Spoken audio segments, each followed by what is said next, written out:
आज की यही मुरली प्यारे बाबा ने कहा है कि तुम बच्चे अपना श्रृंगार कर लो और जल्दी जल्दी कर लो। क्यों?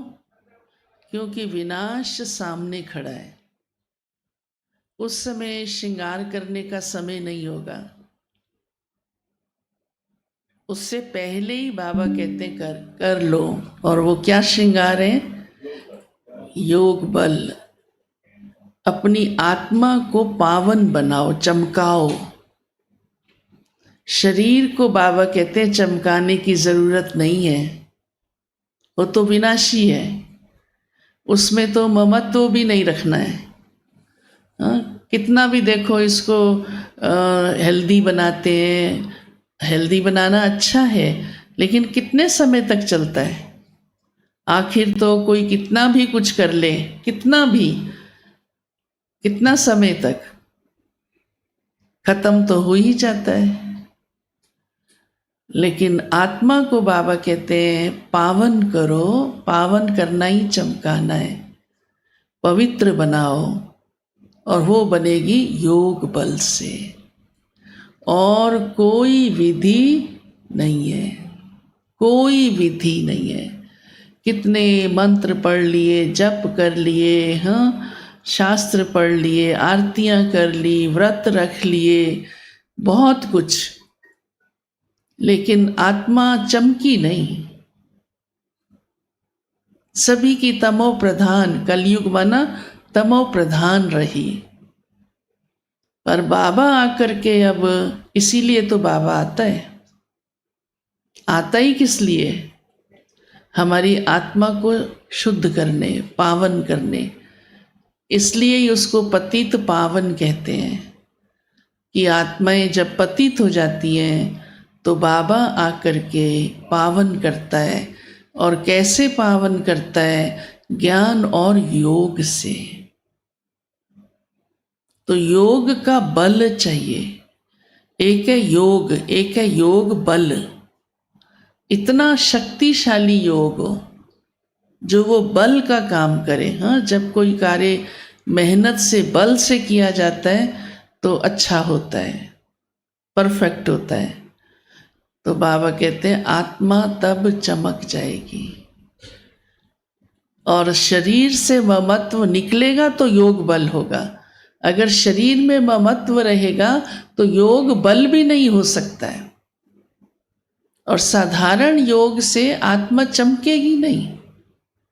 फिर बाबा कहते हैं अगर आत्मा सतो प्रधान नहीं बनी, पूरी पावन नहीं बनी, तो सतयुग में उसका पद ऊंचा कैसे हो सकता है? लक्ष्मी नारायण की आत्मा कितनी शुद्ध होगी आप सोचो, 100% प्योर। जरा सी भी, हाँ, कोई अपवित्रता की अंश मात्र भी लाइन नहीं रहेगी आत्मा में। दूसरी बात बाबा ने कहा संगम का समय बड़ा ही इम्पोर्टेंट है। एक ही संगम ऐसा है जिसमें हम कई जन्मों की तकदीर बनाते हैं। यही ही टाइम। तो बाबा ने आज का खूब सेवा करो, खूब सेवा। बड़ा भाग्य बन जाएगा, बड़ा सुख मिलेगा। सभी जन्मों में आप उसका फल भोगेंगे। एक इस जन्म की मेहनत हमको कई जन्मों के लिए सुखी बना देती है। और खुशियों का खजाना अपने अंदर भरो। सदा खुश रहो, सदा खुश। कौन सदा खुश रह सकता है बताओ? बोलो ना। हमको ही रहना है ना, कैसे भी रहो। हाँ, वस्तुओं से सदा खुशी नहीं रहती। पदार्थों से, संबंधों से सदा खुशी नहीं रह सकती। संसार परिवर्तनशील, तमो प्रधान, ये सदा खुशी दे सकता है?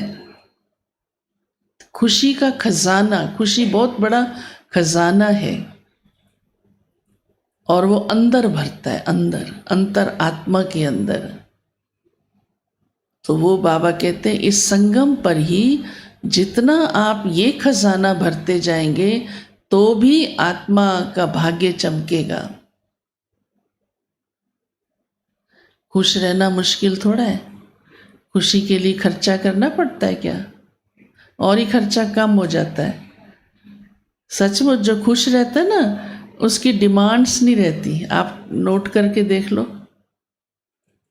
कहेंगे भी तो कहेंगे नहीं मेरा ठीक है, चल जाएगा, मेरे पास सब कुछ है, आई एम सेटिस्फाइड है। डिमांड्स ही कम हो जाती हैं। खुशी नहीं रहती तो ये क्या क्या दिमाग चलता है ना।